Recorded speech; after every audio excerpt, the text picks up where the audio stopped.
husband and I were teaching at Western Hog Island Government School. That's where we met. And we got married 3 years after because I went to teacher's training college and he got transferred at Cornelia Island Primary. And so that was it. We got married in 1976 and Irfaan was born in 1980. Well, as a child, Irfaan was very loving, yeah. Everybody still remembers, when they hear that he's the president, like my friend would say, I can't remember he was the person who used to tug at your skirt all the time. He was the one who was rubbing your elbows all the time. Teachers who know him in kindergarten or early grades, yeah, he always clinged to me. Everybody used to say mommy's boy, because every time they see Irfaan, he's either rubbing my elbows or he's pulling my skirt and he's calling for me, mommy this, mommy that, and this boy who was always like that. I can't believe he is president now. That's something people remember, Always very adventurous growing up. He was, the neighbors, this was like a song to them. Irfaan, actor, the two boys, right? Because they did all the mischievous things that boys did, I would say. If you miss them, they go and climb in the trees. They grew up in their grandparents' residence in Lenora by the road, and there were lots of fruit trees there. They opened the gate at the back. There's a little trench there. They go there. I don't know, sometimes I just get an instinct when something is wrong.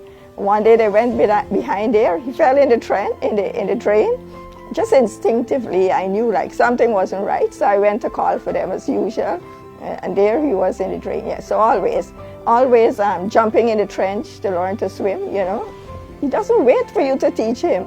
He just goes and he jumps. If there is a little boat, he goes in that boat. Oh my gosh, had me on my toes. Very loving, very caring. As recently as in March, his dad, usually very healthy, very everything, suddenly got sick, right? And when Irfaan heard, I could actually see Irfaan was trembling, and he did everything, took him to the doctor. When he was out of the hospital, he came here early in the morning to take care, see that his dad had a bath, to feed him, to make sure that he was groomed, cut his hair, shaved him, everything. As recently as he was facing this political challenge, and at the same time, this was another challenge he was facing with his dad.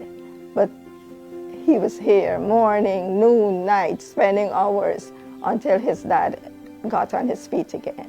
Yeah, so very, very, very loving, caring. One time I had a surgery. I don't have a daughter, and when I came back, he wasn't married. And Irfaan was the one who would cut my nails, who would do all these things to me, to make sure that he did all those things for us. Well, I knew that since he was small that he wanted to be a president. It was something that he always said. He always said it. There was a video, I don't know if I can find that video, when he was giving a speech and he said, I'll be the president and I'll have to give speeches. We never discourage him, but at the same time, sometimes you feel, that might be out of bounds, but we never said no. But the first step to becoming a president, well, of course, you had to have your education, make sure he had his education, university education, and I always encourage him to go further, do your master's. When that was done, I'm always behind him to go and get his PhD. I was the one always behind him to get these things done.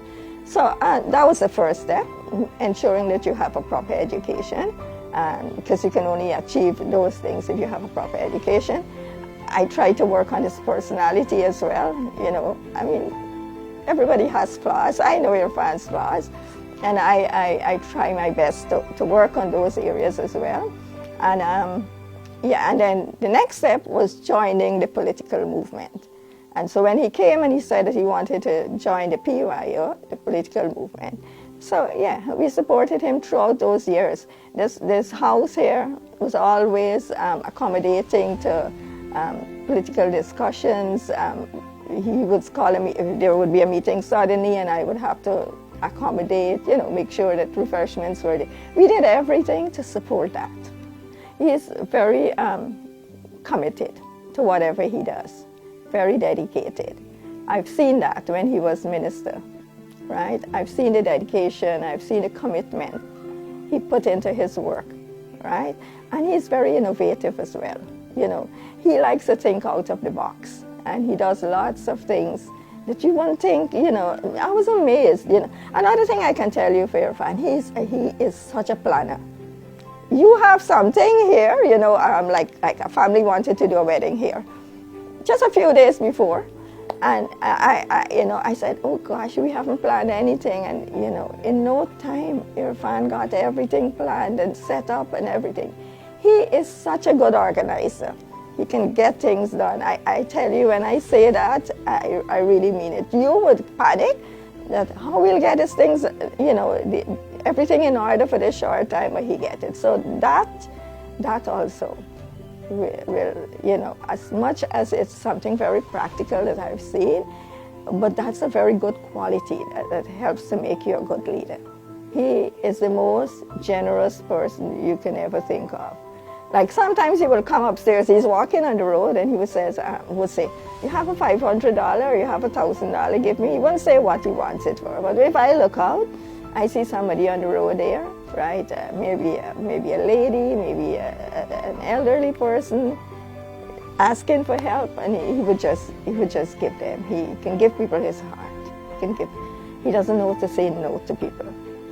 And I think he learned that from his dad. His dad is really like that too, right?